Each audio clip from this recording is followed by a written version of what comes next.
Premier jour de l'an, bienvenue à tous dans le Flash Info de ce 1er janvier 2019. Merci de démarrer l'année avec nous sur RTI 1.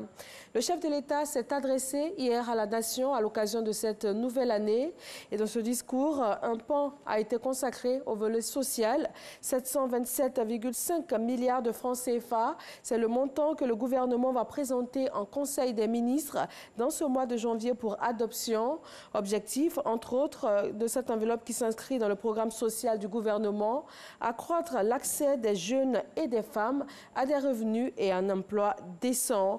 Décryptage de ce volet avec Lanciné Bakayoko et Jean-Jacques Kwame. Au niveau des femmes, le chef de l'État a annoncé une importante augmentation de l'enveloppe allouée au Fonds d'appui aux femmes de Côte d'Ivoire FACI.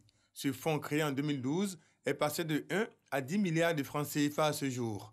Du côté des filets sociaux, la dotation annuelle de 144 000 francs CFA par ménage est maintenue.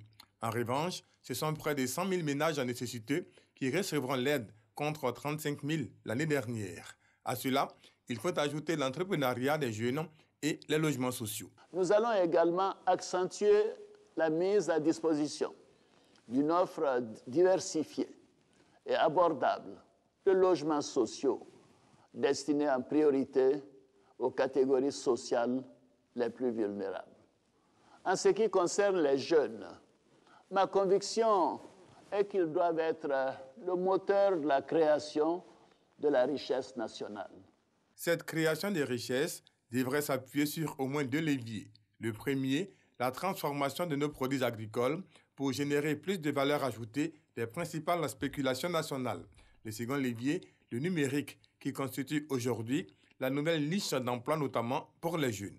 C'est pourquoi nous sommes fermement engagés à améliorer l'environnement des affaires. J'invite donc les entrepreneurs ivoiriens, notamment les jeunes, à s'impliquer davantage dans l'industrialisation de notre pays. C'est tout le sens des avantages spécifiques prévus pour les nationaux dans le nouveau Code des investissements. L'ensemble de ces projets majeurs, souligne le chef de l'État, sont à la portée du gouvernement, résolument orientés dans le cercle vertueux de la bonne gouvernance, comme l'attestent les rapports 2018 de la Fondation Mo Ibrahim, du Millennium Challenge Corporation, ainsi que les performances de la Côte d'Ivoire dans le classement Doing Business en 2019 et les derniers rapports de la Banque mondiale et du Fonds monétaire international. Cette année 2019 a été accueillie avec beaucoup de joie et l'heure était à la fête dans les différentes communes du district d'Abidjan.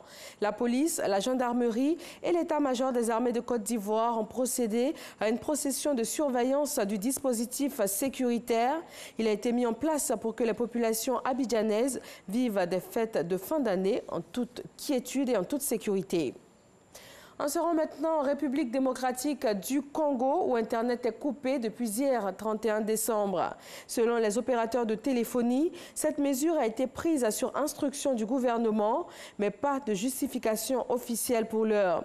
C'est une décision qui intervient au lendemain des élections générales. Les candidats de l'opposition estiment que le gouvernement aurait pris cette décision afin d'empêcher un dépouillement en toute transparence.